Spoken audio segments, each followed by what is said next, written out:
Hello! I'm Vincent Paul Diaz Gaton and my friends call me Vince. I have been in theater since 2003 or 4 until now. I started off out as an actor, eventually got involved in choreography and became movement directors for several plays, and currently I'm focused on directing straight plays. When I was really young, I did a full-length play for the parish. It was directed by a nun from Daughters of Charity or St. Paul. There were times that I wouldn't want to go to practice, but my father said that, when you make a commitment, you stick to it. So that was my first lesson regarding commitment in terms of theater. During high school, I delved into acting and directing. I did that during my 4th year because I was scared of auditioning. And then during university, I focused on dancing. After that, in Cebu, my first performance, I had to dance to a red poem. A friend of mine who joined Jesus Christ Superstar, that was directed by Mr. Benji Diola, she invited me once so I could check out their dances. I could memorize and help her with the movements. I ended up getting a part while watching the rehearsal because some left the cast. I was one of the soldiers there. I auditioned for Siddhartha, the musical that was directed by Miss Daisy Baad, then the first incarnation. Because we're talking about Buddhism, so we talk about reincarnation, incarnation, sure. Anyway, so it was very apt. It came at the right moment in my life. That's when I realized that as a theater person, as a performer, as an artist, you need to be able to adapt and adopt the style or the process of your director. I also contributed as one of the dance captains. After that, she got me to help out with Zephyrin. That's one from Don Bosco, as one of the dance captains as well. So that one I was really proud of because, the ideas really came from me. We got to talk about it. In terms of the creative side in theater in Cebu, I went into movements as a choreographer. Me and my friends created Offbeats Production House, and that's where we created some plays. So that's where I first met Sarah. Yeah, Sarah and Kelowna Henderson. We hit it off when the first time we met with each other. It's like, our wavelengths were the same. So it felt like we were friends from the get-go. During Siddhartha, she got me as a choreographer. That's one thing that I'm really grateful for. Producers have their own thing, but she as the director really helped convince them that I was the right person for the job in her production. So, and then we did Gugmang Giatay. So I was also a movement director there. But aside from that, I also contributed in the writing. I also worked with Vaudeville Theater, and Sarah encouraged me to direct for MMRP and some other stuff until Kulukobildo. After that, the latest is Steel Magnolias. But I also did a lot of pocket performances with the Bad Poet Society, and then also Performing Arts Collective. So that's where I honed my improv skills, molded me into the actor and director that I am right now. Wow, what a journey it has been.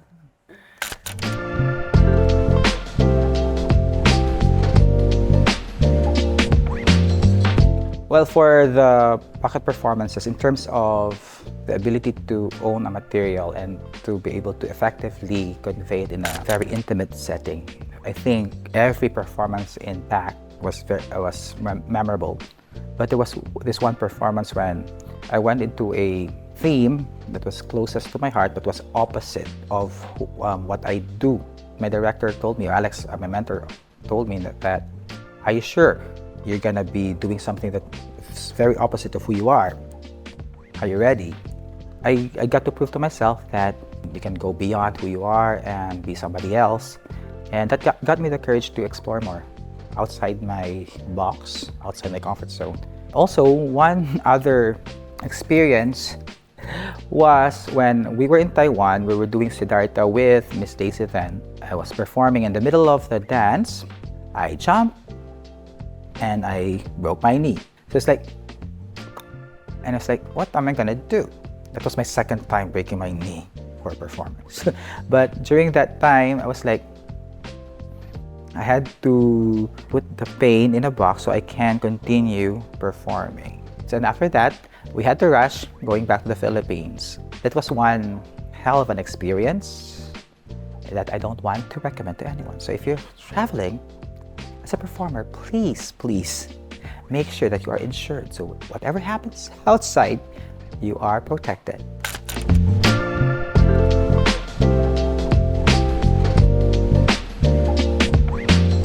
There's a joy to acting that's unique to it.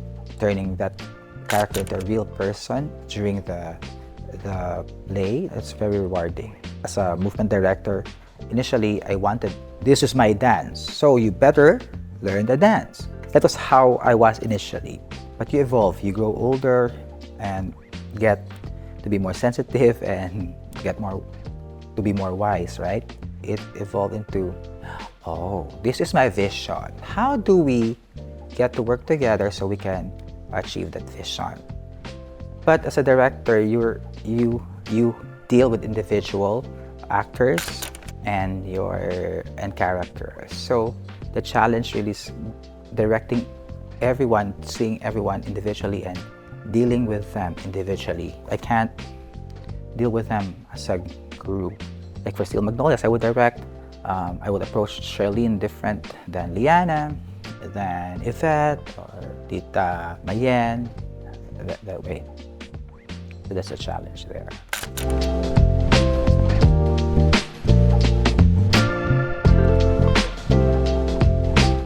I joined this workshop before for improv because I wanted to learn more about improv in Manila. And there was this American instructor. I knew the rules, but I didn't know how to implement them during the whole thing. So I always come in a wrong place, and she would say that, oh, why did you that up? Okay, what the hell did you do? Why did you come in? You just destroyed the scene in front of people you don't know, and some of these are artists who have been doing improv a long time. Deep inside, I was angry. Like, who the hell was she? Right? She came here in the Philippines. I paid for that workshop. Why was she here? Why was she making mura? Diba? I'm not cheap. I'm not mura. It felt like as she was not that effective as a teacher for me. That made me realize, no, I didn't get to reflect how am I as a teacher, as a choreographer, as a director. Am I able to help or hinder my actor? Because I was hindered. So I realized now, okay, what I should be more sensitive to my actor if I want the actor to improve in acting or in dancing.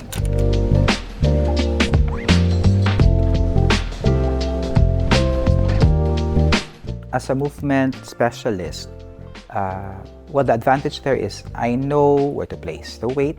So how will you create conversation with your body? And that's where the knowledge of anatomy and kinesiology or movement science come in. I can help an actor use the body to help them express an emotion. For example, when you're hungry, the instinctive way of doing is, oh, I'm hungry, right? But there are other ways of expressing that. For example, if you're hungry and your tendency is to go like this, instead of holding here, why not put your tension lower? Or another alternative is, because I'm also aware of emotion, so like what if you're hungry, then you're mad or irritable. So what if you put the tension here rather than here? So instead of I'm hungry, so you go up rather than go down. So where do you put the tension or weight?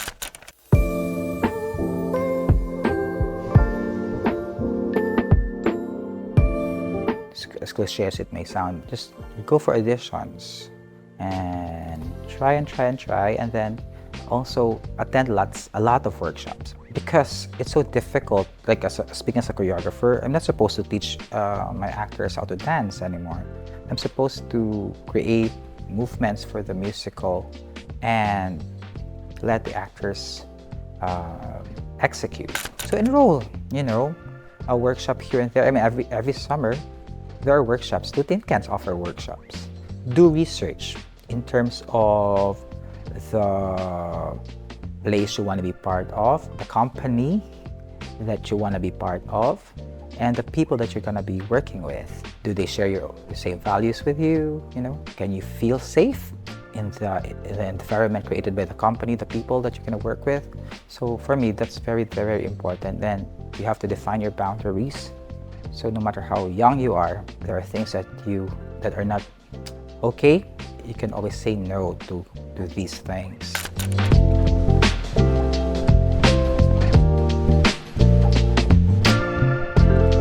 I really want to go for plays or straight plays because I want to explore human emotions, the human psyche deeper, and I feel like straight plays can give me more of that than musicals. In musicals, when the character feels something, they go off singing. But what if you don't have that avenue? What if you're faced with just your voice, your thoughts, and your body, and can't express things in a song? How will you use your voice? Will you whisper? Will you be talking to the audience? Will you be talking to yourself, to your co-actor? And how will you? That's what I want. I know. That's where I want to be right now, to explore more straight plays.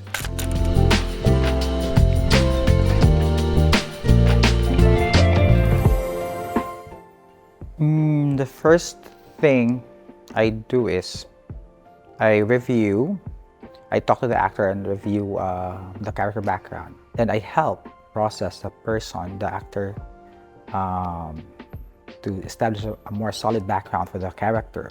It's case-to-case basis, depending on what the actor needs. They know what they want to express, but they're having a hard time expressing it. Basically, just give them a push here and there so that they have something to build on. But at the end of the day, it will be their decision as to how to attack the character. As long as it fits the vision, then we're fine with that. But if they go overboard naman, you just pull them back a bit. It's always a collaborative process for me. Collaborative.